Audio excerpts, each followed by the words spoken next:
In this video, you will find out who is truly richer between Elon Musk and Mansa Musa. What you're about to find out will challenge everything you think you know about wealth.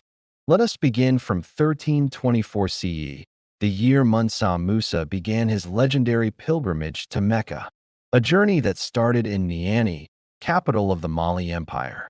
This pilgrimage, recorded by Arab chroniclers like Ibn Khaldun, Al-Amari, and Ibn Battuta, was not just a religious trek, it was an epic display of economic force.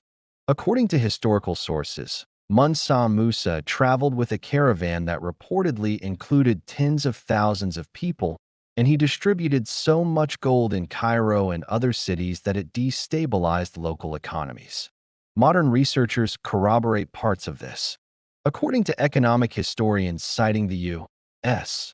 National Bureau of Economic Research, Mansa Musa's gifts and spending caused a decade-long depreciation in gold prices in Egypt, a real economic disturbance, not merely legend. On the other hand, Elon Musk stands at the pinnacle of modern wealth. According to Forbes, his net worth is estimated around $491.4 billion. His fortune is no longer theoretical. It's tracked in real time by global financial indexes. He holds roughly 42% of SpaceX and a large portion of Tesla's stock. But here lies the twist, and a fundamental challenge to any direct comparison. Mansa Musa's wealth was not liquid. He did not have stock options. He did not have publicly traded shares. His economy was built on real resources: land, people, gold, salt caravans, tribute, assets deeply embedded in the structure of his empire. Elon Musk's wealth, by contrast, is primarily paper wealth. It rests on investor confidence, on market capitalization, on volatile shares of technology companies. While his fortune is enormous, a large portion of it depends on public markets and has the risk and fluidity that come with modern financial systems. Some historians estimate that Mansa Musa's wealth, if converted to today's standards, could be $400 to $500 billion, or even push past $1 trillion, depending on how one models medieval economies. Others say that such comparisons are inherently flawed, arguing that wealth in his time was fundamentally different: power over people and resources, not liquid assets or stock. Still, archaeological finds add weight to his legend. Excavations in Timbuktu, in Jin, and at the ruins of Gao reveal a civilization of immense prosperity: manuscripts, impressive architecture, imported goods, evidence of a thriving empire in the 14th century. So the question deepens: if the richest man in history cannot be measured by modern numbers, has the world misunderstood wealth itself? By the time Mansa Musa ascended to the throne in 1312 CE, Mali was already one of the most powerful states in sub-Saharan Africa. But what he inherited was not simply territory. It was a vast machine of wealth creation. It stretched from the Atlantic coast to the edges of the Sahara Desert, covering regions of modern-day Mali, Senegal, Mauritania, Niger, Guinea, and Burkina Faso. At its peak, historians estimate the empire spanned over 1.2 million square kilometers, making it one of the largest empires in the medieval world. The secret of this wealth lay beneath its soil. The Mali Empire controlled the richest gold-producing regions in the Old World. This included the legendary mining zones of Bambuk, Boré, and Ouattara, areas referenced in medieval Arabic manuscripts such as the writings of Al-Idrisi and Ibn Khaldun.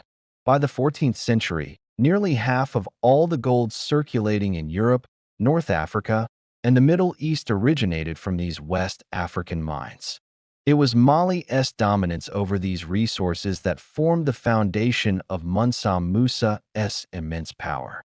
Archaeological excavations in sites like Kumbi Sala, capital of the earlier Ghana Empire but part of Mali's sphere of influence, reveal remnants of a sophisticated commercial center: stone structures, trade goods imported from as far as Morocco, Egypt, and Persia, and evidence of advanced urban planning.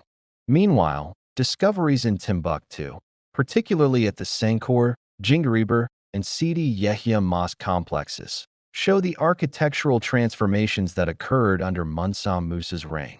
These structures, some built around 1327 CE, stand as physical evidence of the empire's ability to mobilize labor, knowledge, and wealth. Trade caravans were the arteries of Mali's economic engine. Thousands of camels traversed the Sahara in long caravans, carrying gold, ivory, cola nuts, and slaves to Mediterranean cities such as Cairo, Tunis, and Tripoli. In return, Mali imported salt from the mines of Tagaza, textiles from Europe, and manuscripts from the Islamic world. This was not rural isolation. It was a buzzing, interconnected system of international commerce. And yet, even with this abundance, the Mali Empire's wealth was measured differently from modern fortunes. Mali's wealth was not personal, it was imperial. A ruler like Mansa Musa did not own his riches in the modern sense. He controlled them. His wealth was inseparable from the political and economic power he wielded as emperor. Under Musk, wealth is quantified, but under Musa, wealth was embodied. The contrast becomes even more striking when considering governance. Contemporary Arab sources, including Al-Amari's 14th-century writings, describe Mansa Musa's court as lavish, structured, and highly organized.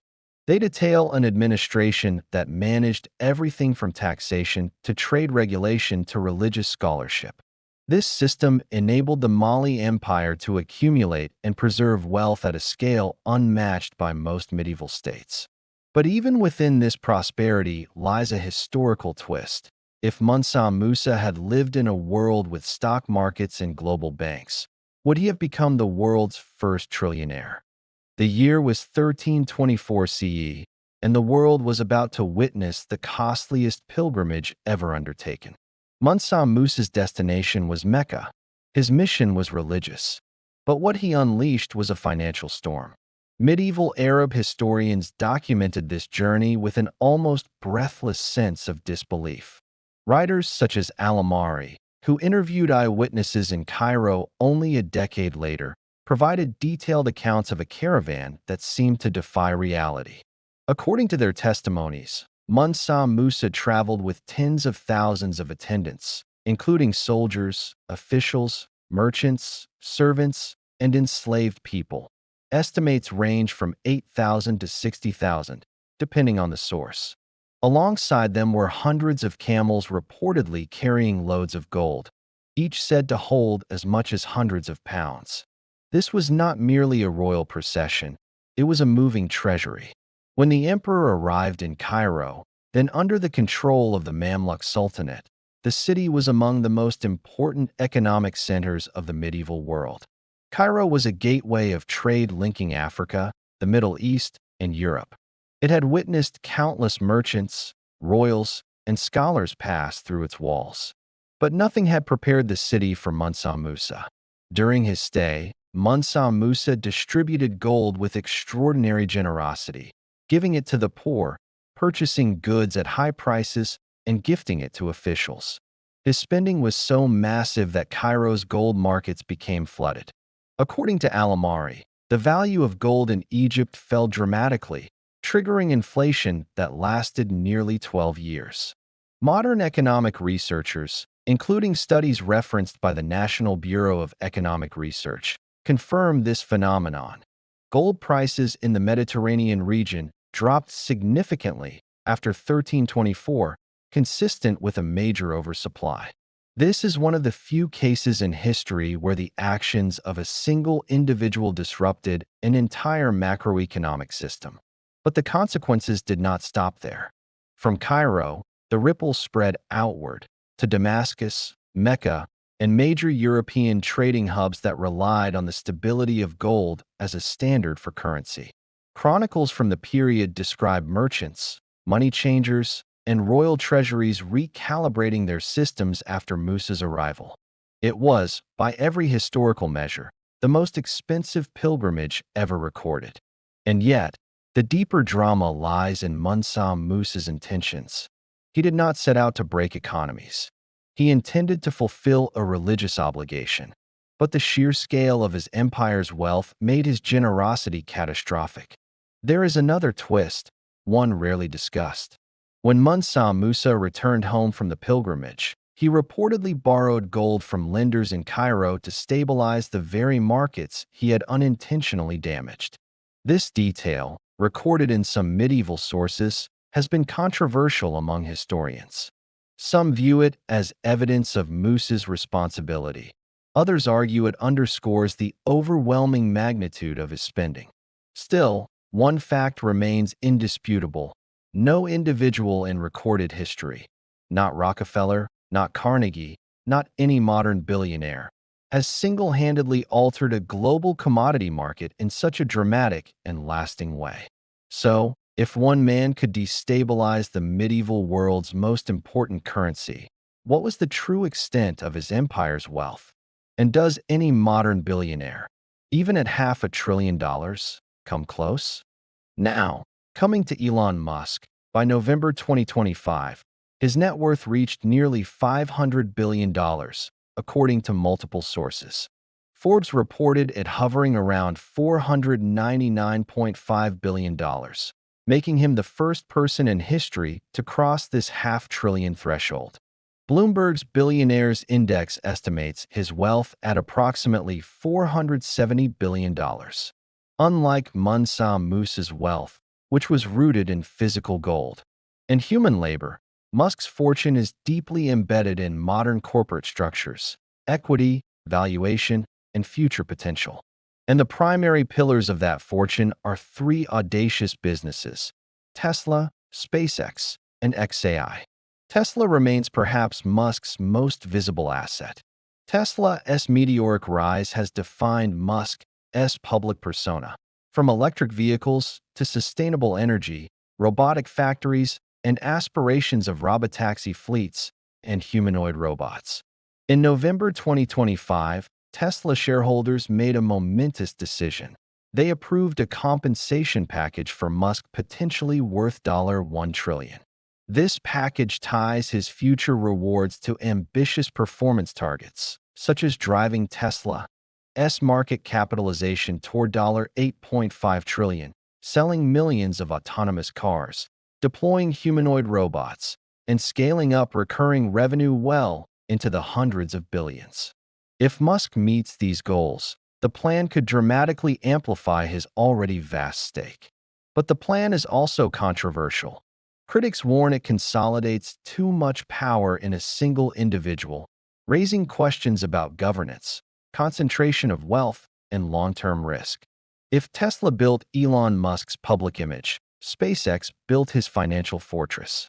Musk owns approximately 42% of SpaceX, which according to multiple 2025 reports, is valued at around $400 billion. This means Musk's stake in SpaceX alone could be worth nearly $168 billion, making it the centerpiece of his fortune. SpaceX is not just a launch company. By 2025, it had become a global space infrastructure operator, launching satellites, servicing government missions, and running the Starlink satellite internet business. If Starship rockets, interplanetary travel, or mass satellite broadband becomes central to our global infrastructure, Musk's wealth could scale into the trillions. But with such ambition comes risk, technical setbacks, regulatory scrutiny, and capital intensity loom large.